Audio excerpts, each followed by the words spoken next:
हमारे बीच में बहुत ही संघर्ष के साथी और निरंतर एक चीज़ और दर्द लगते हुए और लगातार संघर्ष करते हुए आज तक जुटे और लगे हुए हैं। और मेरे आग्रह पर और अचानक ही कथा में मिले, मैंने बोला और आग्रह किया। श्रीमान बाबू सिंह आर्य जी हमारे बीच में पहुँचे हैं, जो कि एक सामाजिक नेता हैं और एक चिंतन रखते हैं और बहुत संघर्षशील रहते हैं हमेशा। मैं चाहूँगा कि आप आएँ और राष्ट्रीय एकता संघ का एक सामाजिक बैनर है, इसके माध्यम से आप अपने विचारों से हम सभी को यहाँ लाभान्वित करें। श्रीमान बाबू सिंह आर्य जी। और इसी के साथ साथ मैं आग्रह करूँगा रणबीर प्रधान जी से कि आप उन्हें पटका पहनाकर उनका अभिनंदन करें। ये तो स्वागत है। हाँ जी, आपका ही है ये। ये त्याग और बलिदान का प्रतीक है जी।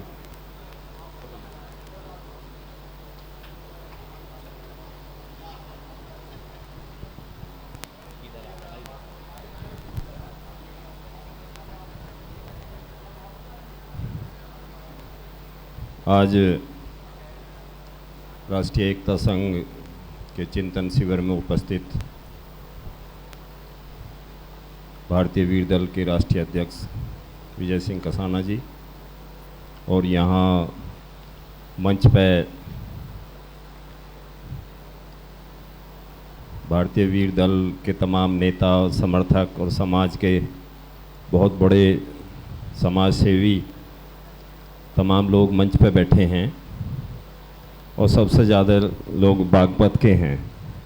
बागपत वालों को देख के मुझे बड़ी खुशी होती है, सच बता रहा हूँ कि ये इतने जुनून वाले लोग हैं। ये मिट्टी पानी का असर है क्या है, या इनकी जो संगति है उसका असर है। जीवट लोग हैं।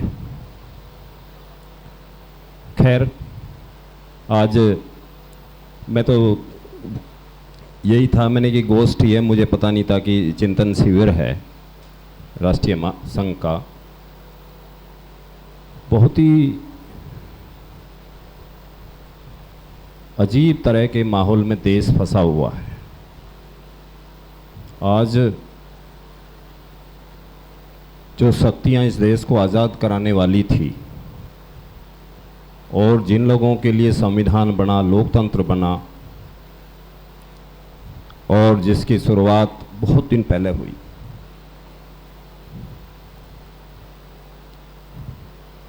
वो 19वीं शताब्दी में आरक्षण की शुरुआत हुई और दलितों और पिछड़ों को पढ़ाने की जो बात हुई, ज्योतिबा फूले, उनकी पत्नी और साहू जी महाराज। कल 26 जुलाई थी और 26 जुलाई को साहू जी महाराज ने 1906 में या 3 में अपने राज्य में 50% आरक्षण लागू कर दिया था दलितों और पिछड़ों के लिए। जब उन्होंने देखा कि मराठा राज में, पेशवाओं के राज में दलितों और पिछड़ों की जो दुर्गति हो रही थी, उनके पीछे झाड़ बांध दिया जाता था और मुंह के सामने एक बर्तन रखा जाता था कि जिससे वो जो अगर उसे थूकना है या उसको छींक आ जाए तो वो अपने उस बर्तन में रखेगा।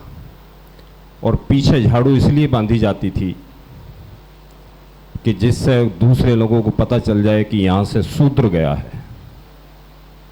शूद्र समझते हो ना, शूद्र गया है, दलित गया है, अछूत गया है, उस रास्ते को दूसरा आदमी ना जाए। वहाँ से लोग इस नैया को निकाल के लेकर आए हैं। तो धीरे धीरे चलते देश में जागृति आई और देश आज़ाद हुआ।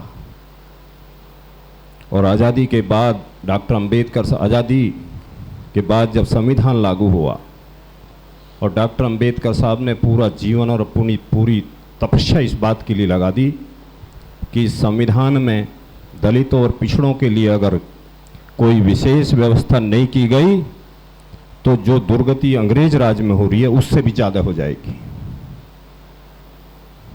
और उन्होंने, दूसरे लोगों ने बहुत कोशिश की लेकिन आरक्षण के अनुच्छेद उन्होंने संविधान में जुड़वा दिए। और उसी आरक्षण का और उसी संविधान का प्रताप है कि हम जैसे लोग जो शूद्र कैटेगरी में आते थे, और शूद्र को पढ़ने का अधिकार नहीं था, शूद्र को अच्छे कपड़े पहनने का भी अधिकार नहीं था, शूद्र को पंचायतों में जाने और अपनी बात रखने का भी अधिकार नहीं था, क्योंकि शूद्र आप सब जानते ही हैं। तो ये चीजें जिन लोगों ने यहां तक लेके आए और संविधान में वो चीजें लागू हुई, लोकतंत्र आया, वोट की पावर मिली। मासी बैठे हैं राजपाल सिंह जी, 1929 में या 1935 में प्रधान धनपाल सिंह जी ने एक चुनाव लड़ा। यहाँ के बड़े प्रसिद्ध आदमी थे राजपुर के। उस समय बागपत और आपका गाजियाबाद और हापुड़ ये भी मेरठ जिले में लगते थे, और मेरठ जिले की वोट 6500 थी, 6500 वोट थी। सारे गांव की वोट 6500 हम यहाँ बैठे हैं डिफेंस कॉलोनी में, इसी की वोट होंगी 6500। और वो भी केवल जमींदारों की थी या ग्रेजुएट था उनकी थी, राजाओं की थी, महाराजाओं की थी।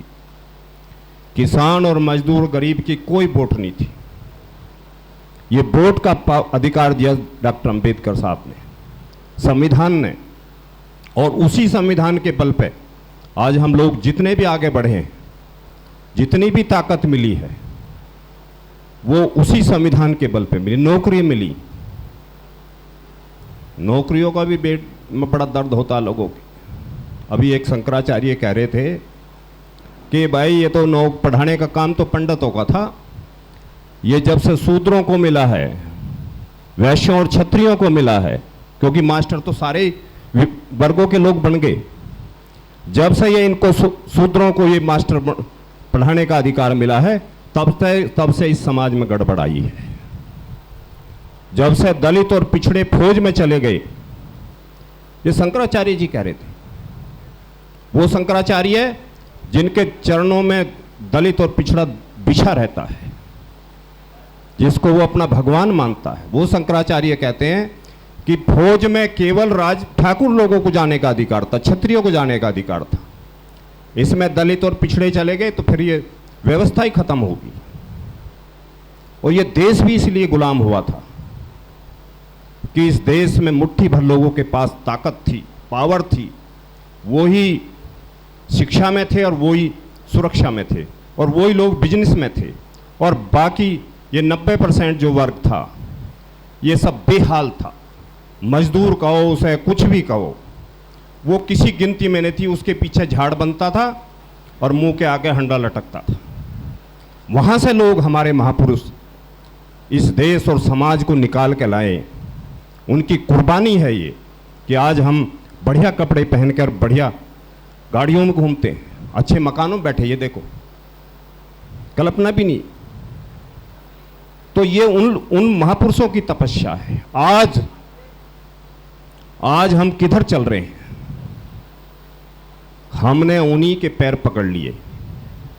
अभी गाजियाबाद की बात हो रही थी भाई, गाजियाबाद में एक चर्चा चल रही है बहुत बड़ी, यहां किसी के दिमाग में भी नहीं वो बात कि ग्रेटर गाजियाबाद बना दो। जो 3 नगर पालिकाएं हैं, मुरादनगर है, लोनी है और खोड़ा है, उसमें जो चेयरमैन बनते हैं वो सत्ताधारी जो पार्टी, उसका आदमी नहीं बनता, उसका आदमी नहीं बनता, विपक्ष के लोग बन जाते। तो उन्होंने कि यार ये तो बड़े सिरदर्द होगी, ये सिरदर्दी खत्म करो। और इस सिरदर्दी खत्म करने का तरीका ये है कि इन तीनों कस्बों को भी गाजियाबाद नगर निगम में मिला दो, और गाजियाबाद नगर निगम को ग्रेटर नगर निगम बना दो। भाई तुम्हारे पास साधन नहीं है। मैं नगर निगम में रहा हूं 12 साल, मुझे पता है नगर निगम की क्या स्थिति है। नगर निगम के पास कोई साधन नहीं है, और जब तक मैं उस नगर निगम में गया उससे पहले तो इन गरीब बस्तियों में काम भी नहीं होता था। 1.5 साल तक लड़ना पड़ा इन्हीं लोगों से जो तुमने मालिक बना के बैठा दिए। मुझे पीड़ा होती है, दुख होता है इस बात का कि जिनके हलक में से निकाल के ये विकास का कार्य तुम्हारे लिए लेकर आए और तुम्हारे लिए लड़े रात दिन, तुम उनकी जेब में जाके बैठ गए। तुमने अपने दुश्मनों को गले लगा लिया। ये बातें जो है, जब आदमी आता बड़ी मीठी मीठी बातें करता है, बड़ी मीठी मीठी बातें करता है, और मीठी बातें इतनी बढ़िया लगती है, और झूठ तो बहुत ही अच्छा लगता है। अगर झूठ जो है मीठा करके बोल दिया जाए तो उसका कोई जवाब नहीं, उससे मीठा शहद भी नहीं होता। ग्रेटर गाजियाबाद बनने का मतलब क्या होगा? गाजियाबाद नगर निगम का जो एक्ट है उसमें मेयर को पावर ही नहीं होती कुछ। मेयर को 2 पावर होती, मैं रहा हूं 12 साल, मैंने उसका एक्ट देखा है। उसमें 2 पावर होती है, मीटिंग बुलाना और उसकी अध्यक्षता करना। सारी पावर अफसरों के पास है। 1000 से लेके और करोड़ रुपए तक की पावर जो नगरायुक्त के पास होती है। और 3 नगर पालिका को आप खत्म कर रहे हो। कैसे कर रहे हो खत्म भाई? कहां से इतने साधन आएंगे? कैसे होगा? लोनी का आदमी जो उसमें खानपुर जफ्ती में रहता है, यमुना के किनारे, उसे अगर कोई काम है अपने चेयरमैन से या मेयर से, तो खानपुर जफ्ती जो हरियाणा की जड़ में, यमुना के पल्ली तरफ हरियाणा, दिल्ली, और वहाँ से गाजियाबाद नगर निगम में आना पड़ेगा उसको अपनी समस्या के लिए छोटी सी। मुरादनगर का आदमी गाजियाबाद आएगा महापौर के पास, तब उसकी समस्याओं का समाधान होगा। और 50,000 वोटों पे एक पार्षद बनेगा। अब कितने बन रहे हैं? 10 पे। तो ये देश और संविधान तो इसलिए बना कि सत्ता का विकेंद्रीकरण हो, सत्ता ज्यादा लोगों के पास जाए, सत्ता उसके नजदीक जाए, उसके घर के पास जाए, उसको अपनी समस्याओं और समाधान के लिए उसको आसानी से वो सब चीजें मिल सकें। लेकिन आप खत्म कर रहे हो, और कोई चर्चा, कहीं चिंता किसी तरह की, कहीं कोई सिरसिराट भी नहीं है। और इस तरह से पूरा अंधेरे में धकेला। इसमें नुकसान किसका होगा? इसमें नुकसान तुम्हारा होगा, गरीब बस्तियों का होगा, गांव का होगा, गरीब लोगों का होगा। जो तुम्हें ये थोड़ा बहुत हो रहा है ना, पानी वानी आ रहा है, लाइट वाइट कहीं जल रही थोड़ी बहुत, अलसा तो क्या हालत है तुम्हें पता ही है। ये खत्म। क्या पड़ी है तुम्हें कि तुम 3 चेयरमैन खत्म? गाजियाबाद नगर निगम की जितनी आबादी है उतनी इन तीनों कस्बों की है। आप डबल कर रहे हो केवल इसलिए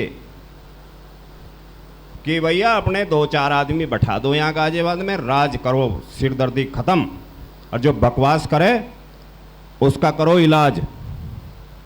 ठीक है जी? जो इधर उधर की बात करे और जो नेतागिरी करे उसका इलाज करो। 3 चेयरमैन का मतलब है कि लोनी का चेयरमैन का मतलब है कि वो दूसरा विधायक भी बन सकता है, बन सकता है ना। खोड़ा का चेयरमैन बनने का मतलब है कि वो साहिबाबाद में विधायक भी बन सकता है, और मुरादनगर का चेयरमैन बनने का मतलब है कि वो मुरादनगर में विधायक भी बन सकता है। और वो उनको उस समीकरण के हिसाब से वहाँ विपक्ष का आदमी बन जाता है। लोनी में लोकदल का आदमी बना, जो समाजवादी पार्टी और लोकदल का गठबंधन था, वहाँ जो है वहाँ भी गठबंधन का आदमी बना। और यहाँ खोड़ा में जो है निर्दलीय बने शर्मा जी हैं। तो इस सबको खत्म करने के लिए उन्हें कि बनाओ ग्रेटर गाजियाबाद। इस शहर में कितने पद हैं तुम्हें कभी आती है समझिए? कभी दर्द होता है पेट में? कितने पद हैं, किस किस के पास है? मैंने कहा भाई जितने वोट यहां बनियों की है उससे ज्यादा तो गडरियों की है। सर्वे कर लो आप। गाजियाबाद जिले में जितनी वोट वैश्यों की है उससे ज्यादा वोट गडरियों की है, गुजरों की है, नाइयों की है, धोबियों की है। सर्वे कर लो। जाटों की है, हैं? कुमारों की है। लेकिन तुम तो भैया नारे लगाओ और कांवड़ लाओ नारे लगाओ, कांवड़ लाओ, और दूसरा काम भी बहुत है। तुम्हें तो मुसलमानों से को फतेह करना है, मुसलमान भी तो फतेह करने हैं ना। जब 60 साल तक कांग्रेस ने, जो अभी विजयपाल जी किसानों ने कहा कि 60 साल तक 3 जातियों पर राज किया, तब तुम्हें मुसलमान याद नहीं आया? जिस दिन मुसलमान 90 में वीपी सिंह के साथ खड़ा हो गया जाके, और मंडल कमीशन लागू हुआ और तुम्हें हक अधिकार मिले, उस दिन मुसलमान याद आ गया कि मुसलमान अब तुम्हारे काम हमारे काम का नहीं रहा। मुसलमान दलित और बैकवर्ड के साथ जुड़ने लगा। इसलिए ये बातें फैलाओ समाज में, और फैल रही है, चल रहा है। खैर, दूसरे ट्रैक पे चला गया मैं। कहने का मतलब ये है कि जितने लोग हम यहाँ बैठे हैं, देखो भाई, राजवाद जो है जाट कह रहे हैं, और वो भी हरियाणा के ज़्यादा है। देखो भाई, राजवाद वैसे नहीं बनता। देखो भैया, राज बनाना कोई मजाक बात नहीं है। कितने समर्पित हैं हम लोग, कितने समर्पित हैं। चौधरी चरण सिंह को जिंदा रखा, लाठी और डंडा लेके खड़ा रहा ना, और उन्होंने राज स्थापित कर दिया।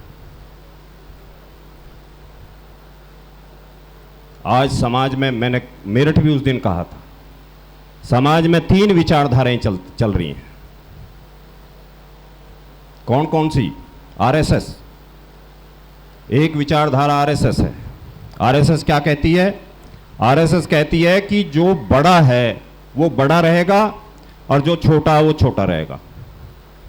उदाहरण क्या देते हैं वो कहते हैं सिर जो है उच्च है, पूज्य है, तो इसलिए सिर सिर रहेगा। तो सिर कौन है?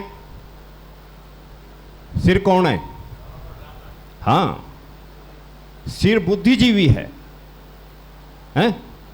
और जो छत्री है, छत्री जो है, छत्री छत्री रहेगा। छत्री कौन है? छत्री कौन है? पता है ना आपको सबको। और फिर आ गया वैश्य, तीसरी कैटेगरी पे। वैश्य हो गया, वैश्य जो व्यापारी। व्यापारी, तुम तो व्यापारी में भी नहीं आते, न तुम छत्री में आते, न तुम बुद्धिजीवी में आते। तो और क्या बच गया अब? शूद्र। और शूद्र कौन है? पैर। पैर जो शूद्र हैं। और पैरों का काम क्या है? पैरों का काम यह है कि शरीर को घुमाना, सेवा करने का काम शूद्र का है। इसलिए आरएसएस ये कहता है कि जिसका जो काम है, जो वर्ण व्यवस्था है, उस वर्ण व्यवस्था के हिसाब से समाज और देश चलना चाहिए। एक विचार समाजवादी है, वो समाजवादी जिसे महात्मा गांधी मानते थे, जिसे राम मनोहर लोहिया मानते थे, जिसे सरदार पटेल मानते थे। और उसी से मिलती जुलती विचारधारा है बामसेफ। बामसेफ आमूल चूल परिवर्तन चाहता है। बामसेफ ये कहता है कि कोई बड़ा नहीं, कोई छोटा नहीं, जिसके जैसे कर्म उसका वैसे ही उसका पद, समाज में प्रतिष्ठा। अब इन 3 विचारधाराओं में हम किसके साथ हैं? इन तीनों में हमारे दिमाग में क्या है? हम कहां खड़े हैं? हम किसको ताकत देने का काम करते हैं? किसके लिए काम करते हैं रोज? हमारे बच्चे, आप कभी कह रहे थे भाई युवा भटक रहा है। युवा कहां भटक रहा? युवा तो दौड़ दौड़ के कांवड़ लेकर आया है, लेके नहीं आया। और कांवड़ लेने क्यों गया? वो कांवड़ लेने इसलिए गया कि नौकरी लग जाए, फसल अच्छी हो, फसल अच्छी बिके, दूध मेरा महंगा बिके, इसलिए तो गया। और दूध महंगा शिवजी महाराज नहीं करवाएगा, दूध महंगा सरकार करवाएगी, सरकार की पॉलिसी करवाएगी। नौकरी कहां से लगेगी? सरकार की पॉलिसी से नौकरी लगेगी। शिवजी महाराज ने किसी को नहीं कहा कि इसकी नौकरी मत लगाओ। शिवजी महाराज ने किसी को नहीं कहा कि इसका उत्पीड़न हो। किसी भगवान ने नहीं कहा कि किसी का शोषण हो। ये शोषण और गैर बराबरी जो है, ये सरकार की देन है, ये इस व्यवस्था की देन है, इस सिस्टम की देन है। और वही सिस्टम जिसने हमें इस दुर्गति में पहुंचा दिया है। हमारे गांव में जब मैं था तो मैं एक हमारे चाचा थे, वो गए कांवड़ लेने। मैंने कहा चाचा तुम काहे को जा रहे हो कांवड़ लेने, तुम्हारा तो ब्याह भी हो गया, ब्याह के लिए जाते। मैं कहा मेरा तो ब्याह हो गया, पर मैं इस चक्कर में हूं कि एक तो ईख अच्छी हो जा, ईख गन्ना, कि भाई एक तो फसल वसल अच्छी हो जा, और एक कट्टों का ब्याह हो जा। कट्टो, वो छोटा जो भाई था उसको वो कट्टो कहते थे, कि एक तो कट्टों का ब्याह हो जा और एक ईख अच्छी हो जा और भैंस दूध ठीक दी हो जा। मैं तो इसलिए कांवड़ लेने जा रहा हूं और वो ठीक रेट पे बिके। तो शिवजी महाराज ने तो पूरी व्यवस्था की है। शिवजी महाराज ने किसी को बड़ा नहीं बनाया। अगर किसी को बड़ा बनाते तो उसके 2 दिमाग लग जाते, उसके 2 सिर होते। अगर किसी को विशेष छत्री बनाते तो उसके 4 हाथ होते। अब वो पहचान में आता अलग से कि 4 हाथ वाला है ये, इसलिए छत्री है, वहां नहीं है। ये सिस्टम की देन है। और वही सिस्टम जब नौकरी मांगने जाता आदमी तो लाठी चलाता है, और जब कांवड़ लेने जाता है तो फूल बरसाता है। वही डीएम और वही अफसर, वही आईजी जो अपने ऑफिस में पहुंचने पर पीड़ित और गरीब आदमी से सीधे मुंह बात नहीं करता, वो कांवड़ लाने पर उसके पैर दबाता है, उसके पैर दबाता है। उत्तर प्रदेश के मुख्यमंत्री योगी जी महाराज, आपने देखा जितनी बार वहां प्रदर्शन हुआ, पिछले कई साल से बच्चे वहां प्रदर्शन कर रहे हैं विधानसभा के पास, लेकिन जब भी उन्होंने प्रदर्शन निकालने की कोशिश की तभी लाठीचार्ज हुआ। कभी नहीं पूछा। शिक्षकों की भर्ती हुई, पिछड़ों के साथ अन्याय हुआ, दलितों के साथ अन्याय हुआ, कभी नहीं पूछा कि भाई ये ऐसा क्यों कर रहे हो तुम। उसका हक तो दो। 54% की आबादी है, उसमें 27% उसका आरक्षण है, तो 27 तो दे दो उसे, मिलना तो उसे 54 चाहिए। तो लड़ाई तो 54 की है। और ये जो मिशन आपका है, ये बहुत बड़ा मिशन है। ये वही मिशन है जो ज्योतिबा फूले ने शुरू किया था। ये वही मिशन है जो ज्योति साहू जी महाराज ने शुरू किया था। उसी मिशन के आदमी हो आप। ये वही मिशन है जिसको सरदार पटेल चाहते थे। ये वही मिशन है जिसको डॉक्टर अंबेडकर साहब चाहते थे कि इस देश में गैर बराबरी खत्म हो, इस देश में शोषण खत्म हो। ये वही मिशन है जिसे विजय सिंह पथिक चाहते थे कि इस देश में गैर बराबरी खत्म हो। तो ये जो गाजियाबाद के मुद्दे हैं, मैं तो कह रहा हूं तो ये ग्रेटर जो गाजियाबाद का मुद्दा है, इस पर अपनी रणनीति बनाओ। एक अभी वो बता ही रहे कि नहर वाली सड़क का मामला है। नहर वाली सड़क को वो कह रहे हैं कि भाई हो रही ना हो रही वो भी पता चल जाएगा महीने 2 महीने में, तो इसलिए उन्होंने टाइम भी अभी दिया है। तो कहने का मतलब ये है कि जब तक हम मन से, अंदर से इस वचन के प्रति, इस मिशन के प्रति समर्पित नहीं होंगे तब तक। और ये अभी मास्टर जी कह रहे थे 28 लोग थे जब कांग्रेस बन रही थी, तो ये मत समझो कि कम लोग हैं। ये लोग कम नहीं है, लोग बहुत हैं ये, लेकिन विचार तो हो, मन में दर्द हो, पीड़ा हो। हमने तो देखा बहुत दिन हो गए चीज़ों को, अब तो सब चीज़ें बदल गई। हम संघर्ष में जब से हैं जब किसी के पास मोटरसाइकिल भी नहीं थी, गांव के सारे रास्ते कच्चे थे, और कच्चे मास्टर जी के गांव में हमने मीटिंग की राज बहादुर जी के, और वहीं से किले से पैदल गए, और अहमदपुरी में गया तो रोड से पैदल गया। कोई सा गांव ऐसा नहीं है जिन गांव में बड़ी में हमने मीटिंग की, सब गांव में की। और कभी भाव भी नहीं आया ये कि हम पैदल जा रहे हैं या कि, और बहुत बड़ा मिशन और बहुत बड़ी वो तैयारी थी। उसके लिए मैं तो यही कहूँगा कि भाई इसको जारी रखो, इसको मजबूती से करो, हताश मत होना, होपलेस मत होना। ये चमकीले लोग तो भैया देखो, वो कहते हैं गुड़ होता है तो मक्खी आती है, तो गुड़ जिस दिन तुम्हारे पास आया और मक्खी आई, मक्खियों की लाइन लगेगी। लोग टिकट देते का रहे, कितने कितने पैसे की अभी बात हो रही थी। इसलिए जो है ये मिशन है आपका, और जो आपका ये सामाजिक मिशन है, इसको आगे रख के चलो, इसको आगे रखो, और इसमें सभी को जोड़ो। हमारी किसी से कोई लड़ाई नहीं है। हमारे साथ जिसने अन्याय किया, अत्याचार किया, वो जाने, लेकिन हमारी किसी से लड़ाई नहीं है। हम किसी का बुरा नहीं चाहते, ना किसी के साथ अन्याय और शोषण की बात करते हैं। इसलिए बहुत धन्यवाद आप लोगों का। मैं तो गोष्ठी समझ के यहाँ आया था और बहुत ही अच्छे आप रास्ते पे हो, इसको लगो और मन से पूरा वही बन जाओ। देखो ये नहीं है कि भाई यहाँ तो बात कुछ आ रही है, बाहर निकल तो ही न कहो भाई देख लो भाई अभी तो कुछ ये तो मामला ये है और वो है, हैं? और जितने ये बुद्धिजीवी ना, इनकी समस्या सबसे ज़्यादा है। सीधे साधे भोले लोगों को जहाँ पकड़ के बैठा दोगे और जहाँ बांध दोगे ना, वो वहीं खड़ा मिलेगा। और ये जो उस्ताद लोग हैं, इनको थामना और तोलना जो है, इनके दिमाग में कई कई चीज़ें घूमती हैं, इसलिए गरीबों के मिशन खड़े नहीं हो पाते। आपको पता है चंद्रशेखर जो हैं कितनी मेहनत से वो काम कर रहा है, लेकिन इलाज बांध दिया। ऐसी इलाज बांध देते हैं जो सत्ता के सत्ताधीश हैं। उनसे लड़ना और उनके सामने टिकना, उसके लिए बहुत बड़ी ताकत चाहिए, फोर्स चाहिए, लोहे के आदमी चाहिए, तपे तपाए लोग चाहिए, जिनके अंदर और बाहर एक जैसे हों, जिन्हें कोई जो जिस तरह आर्य जी काम कर रहे हैं वो बहुत सारे लोग हैं, बहुत सारे साथी हैं। तो इस मिशन को बढ़ाओ और इसकी यहीं रखो। इसकी देखो एक बात है, बाबर ने लड़ाई जो लड़ी थी एक जगह लड़ी थी। कहाँ लड़ी थी? पानीपत में। और राज सारे देश में स्थापित हुआ नहीं हुआ? अंग्रेज एक लड़ाई जीते सिराजुद्दौला के साथ और सारे देश में उनका राज स्थापित हुआ। भूकंप जो आता है, भूकंप का केंद्र एक ही होता है और सारी धरती हिलती है।